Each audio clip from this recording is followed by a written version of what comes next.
کیونکہ وہی انہی کی پالیسی ہے جو اس وقت چل رہی ہے، ڈیمولش پی ٹی آئی اور ڈیمولش عمران خان، اور وہ اس پالیسی کو لے کے، اس پروجیکٹ کو لے کے بہت آگے چلے گئے ہیں۔ اب ظاہر ہے ان کو واپس آنے میں بھی تھوڑا سا ٹائم تو لگے گا۔ بہرحال یہ تو میں نے آپ کو بتا دیا کہ حقیقت حال یہ ہے، ان کے ہاتھ پاؤں پھولے ہوئے ہیں۔ اب آتے ہیں عمران خان صاحب کی طرف، تو اب یہ کیا کہ ملک کے اندر جو بیانیاں بنا رہے ہیں وہ بالکل بلشٹ ہے، اس کے علاوہ کچھ بھی نہیں ہے۔ وہ بنا رہے ہیں کہ جناب عمران خان صاحب دیکھیں بیرونی اب آ رہے ہیں، امریکہ کی طرف دیکھ رہے ہیں، امریکہ سے ایبسولوٹلی ناٹ کہنے والے اب یس کہہ رہے ہیں۔ یہ ساری باتیں کس طرح کی جا رہی ہیں، لیکن حقیقت یہ ہے کہ عمران خان صاحب نے دو ٹوک انداز میں کہا ہے، اور انہوں نے واضح طور پر کہا ہے۔ انہوں نے کہا جی کہ اگر آپ نے مجھے مقدمات سے ڈرانا ہے، مقدمات سے بالکل نہ ڈرائیں، آپ مجھے القاعدہ ٹرسٹ میں بھی سزا سنائیں، اور انہوں نے کہا ہے کہ مجھے 6 جنوری کو سزا سنا دی جائے گی، اور اس کا مقابلہ میں کروں گا، ہائی کورٹ میں جاؤں گا، سپریم کورٹ میں جاؤں گا، عدالتی نظام میں جاؤں گا، فیس کروں گا۔ تو لہٰذا آپ نے القاعدہ ٹرسٹ میں سزا سنانی ہے، بالکل سنائیں، اور جو اس کو آپ کو پینڈنگ رکھا ہوا ہے پینڈنگ نہ رکھیں، آگے بڑھیں۔ دوسرا توشہ خانہ، انہوں نے کہا توشہ خانہ میں بھی چلائیں، سزا دیں اور آگے بڑھیں، لیکن اس کے ساتھ ساتھ انہوں نے یہ بھی کہا ہے کہ یہ جو آرمی چیف شہید ارشد شریف بھی یہ کہتے تھے کہ توشہ خانہ میں زرداری صاحب کا کیس وہ ڈالا ہوا ہے سرد خانے میں، گاڑیاں لی ہیں، گیلانی صاحب کا کیس سرد خانے میں، نواز شریف صاحب کا کیس سرد خانے میں اسی نیب نے ڈالا ہوا ہے، جو کہ غیر قانونی ہے، ہو ہی نہیں سکتا توشہ خانہ سے گاڑیاں لے جانا۔ لیکن عمران خان صاحب کو توشہ خانہ میں تیسری نہیں 4تھی دفعہ سزا سنائی جا رہی ہے ایک ہی توشہ خانہ میں۔ تو آرمی چیف جو ہیں وہ بھی تو توشہ خانہ سے فیض یاب ہوتے ہیں، اور ان کا ریکارڈ کون رکھتا ہے، کون مینٹین کرتا ہے؟ شہید ارشد شریف صاحب نے یہی سوالات اٹھائے تھے کہ ان کا بھی تو کوئی حساب کتاب ہوگا، وہ کس طریقے سے کس پروسیجر کے تحت ہے، وہ بھی تو پاکستان کے توشہ خانہ میں آنا چاہیے، اور یہاں سے پھر باقاعدہ طور پہ ان کو قیمت ادا کر کے جانا چاہیے، لیکن اس کا کوئی ریکارڈ نہیں ہے اور نہ ہی پبلک کیا گیا ہے۔ تو یہ بات آگے بڑھے گی۔ تو عمران خان صاحب نے کہا کہ اگر شاہد خاقان عباسی صاحب نے بھی کل کہا جی، انہوں نے کہا جی اگر عمران خان کو جیل میں رکھنا مجبوری ہے تو بہتر ہے حکومت آپ چھوڑ ہی دیں۔ تو عمران خان صاحب نے کہا کہ مجھے ڈیل کی کوئی ضرورت نہیں ہے، اور جب میں کیسز لڑ رہا ہوں تو ہر کیس میں لڑوں گا، اور آپ آگے بڑھیں اور جو فیصلے سنانے سنائیں، ان مقدمات کے پریشر میں آ کے میں نے آپ کی کوئی بات نہیں ماننی۔ اور انہوں نے یہ بھی کہا کہ اسٹیبلشمنٹ یا کسی باہر کے ملک کے کہنے پر ڈیل نہیں کروں گا، بنی گالہ میں ہاؤس اریسٹ نہیں ہوں گا، بلکہ مقدمات کا سامنا کروں گا۔ 2.5 سال سے مقدمات بھگت رہا ہوں، اور ڈیل کی کوئی مجھے ضرورت نہیں ہے، کیونکہ مجھے پتا ہے کہ یہ سارے کے سارے مقدمات بیس لیس ہیں، پولیٹیکل وکٹمائزیشن ہے، اور اب تک جتنے مقدمات میں انہوں نے سزا سنائی اس کا حشر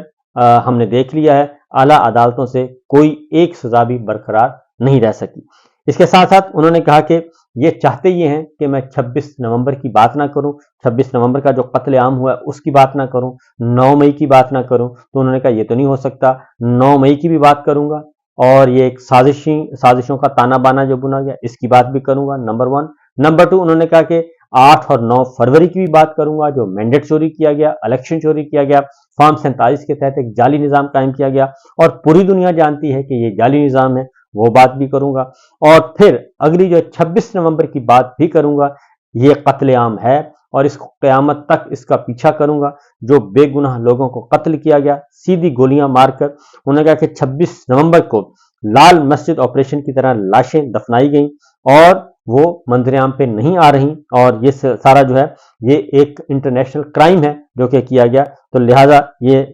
سوال ہی پیدا نہیں ہوتا کہ میں اس کے بارے میں کوئی رعایت دوں۔ اس کے ساتھ ساتھ انہوں نے یہ بھی کہا کہ ملٹری لیڈرشپ سے، جنرل صاحب سے کہا کہ آپ ملک کی سرحدوں کی فکر کریں، پاکستان کے اندرونی معاملات سیاستدانوں پہ چھوڑ دیں، سیاست کیسے کرنی ہے وہ ہمیں معلوم ہے، اور ہم نے ملک کو آگے کیسے لے کے جانا ہے ہمیں معلوم ہے۔ آپ سرحدوں پہ جائیں، سرحدوں کی فکر کریں، ہماری سرحدیں غیر محفوظ ہو چکی ہیں، اور یہاں تک کہ افغانستان کے ساتھ بھی سرحد ہماری غیر محفوظ ہے، اور وہاں ایک غیر اعلانیہ جنگ چھیڑنے کا جو ارادہ ہے اس کو ترک کر دینا چاہیے۔ اب جو افغانستان میں ہوا ہے جی، جھڑپ ہو رہی ہے، اور افغان پالیسی جو ہے اس کے بارے میں ایک لابیسٹ کو کیا گیا، جاتی عمرہ نے بلایا، اس لابیسٹ کو جس کے بارے میں اتنا بڑی تحقیقات ہو چکی ہیں پاکستان میں، اور وہ مطلوب شخص ہیں، وہ پاکستان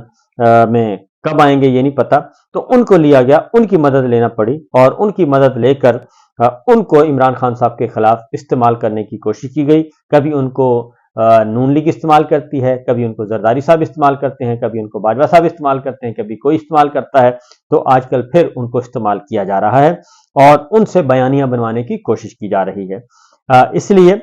یہ ممکن نہیں ہے۔ پھر جناب عمران خان صاحب کہتے ہیں کہ 9 مئی کی سازش پہلے سے تیار کی گئی تھی، 9 مئی انہوں نے کیا جنہوں نے CCTV فوٹیج چوری کروائی، اور 10,000 سے زیادہ سیاسی قیدی اس وقت بھی گرفتار ہیں ہمارے، اور پہلے گرفتاریاں شروع ہوئیں، اس کے بعد 9 مئی ہوا، اور انہوں نے کہا بھی کہ سب کے سب تمام کے تمام جو قیدی ہیں ان کو رہا کیا جائے گا تو بات آگے بڑھے گی، اس سے پہلے بات آگے نہیں بڑھ سکتی۔ اور انہوں نے یہ بھی کہا کہ ملٹری کورٹس کو سزا سنانے کی جو اجازت دے کر آئینی بینچ نے آئین کا مذاق اڑایا ہے۔ یہ بینچ قاضی فائز عیسیٰ پارٹ 2 ہے، جو کہ آئین کو پامال کر رہا ہے اور بنیادی انسانی حقوق کی پامالی کر رہا ہے، جس کی وجہ سے یہ سب کچھ ہو رہا ہے۔ کچھ اور جی مہرے جو ہیں وہ میدان میں اتارے گئے ہیں، اور ان کو ٹاسک دیا گیا ہے کہ وہ پاکستان تحریک انصاف عمران خان کے خلاف باقاعدہ طور پہ ایک بیانیہ بنائیں اور بیانیہ بنا کے اس کو آگے بڑھائیں، لیکن بات جو ہے وہ بن نہیں پا رہی، کیونکہ میرے سامنے جو ایک تو خبریں ہیں جی وہ آپ ذرا دیکھیں گے تو آپ کو اندازہ ہو جائے گا۔ وہ ایک تو میں نے بتایا کہ ایک خبر، اس سے آپ اندازہ کر سکیں گے کہ پاکستان جو ہے وہ کہاں کھڑا ہے۔ پاکستان پتھر کے زمانے میں چلا گیا ہے، اور یہ ہم نہیں کہہ رہے، یہ ڈان کی سٹوری ہے، اور ڈان کی سٹوری ہے جی وہ پتھر کے دور میں خوش آمدید۔ پاکستان کا انٹرنیٹ بندش والا دنیا کا دوسرا بڑا ملک بن گیا ہے، دنیا کا دوسرا بڑا ملک جہاں پہ انٹرنیٹ بند رہتا ہے، اور انٹرنیٹ شٹ ڈاؤن کے دورانیے کے لحاظ سے دنیا بھر میں دوسرے نمبر پر آ گیا ہے، جہاں سب سے زیادہ انٹرنیٹ کو بند کیا جاتا ہے۔ اور اعداد و شمار جو اب تک آئے ہیں، ٹاپ 10 VPN کے مطابق پاکستان 2024 میں شٹ ڈاؤن کے دورانیے کے لحاظ سے صرف میانمار سے 1861 گھنٹے پیچھے ہے۔ یہ دیکھیں ہم میانمار سے ہار گئے، اور میانمار سے بھی ہم جیت سکتے تھے اگر یہ اور تھوڑی دیر بند کر دیں، ابھی ہیں 2 دن، میرا خیال ہے کہ بند کر دینا چاہیے، 30 اور 31 کو یہ گھنٹے تو کم از کم کور کریں۔ اور ایک اندازے کے مطابق 35 کروڑ ڈالر سے زائد کا نقصان اٹھانا پڑا، جو ہمارے جنوبی ایشیائی ہم اثروں کے بعد دوسرے نمبر پر ہے۔ جہاں ہم نے سب کو پیچھے چھوڑ دیا وہ یہ تھا کہ تقریباً 8 کروڑ 30 لاکھ صارفین کے ساتھ ہمارے کام کے وعدوں میں بددیانتی کی تعداد کوئی متوازی نہیں تھی، بلکہ 15 سب سے زیادہ کمزور ممالک میں سے 40% سے زیادہ تھی۔ یہ پاکستان کو اس حال میں پہنچایا، اور یہ رپورٹ کیا کہہ رہی ہے؟ پاکستان کی ڈیجیٹل معیشت کے لیے ایک سنجیدہ حقیقت کی جانچ ہے، جسے پہلے ہی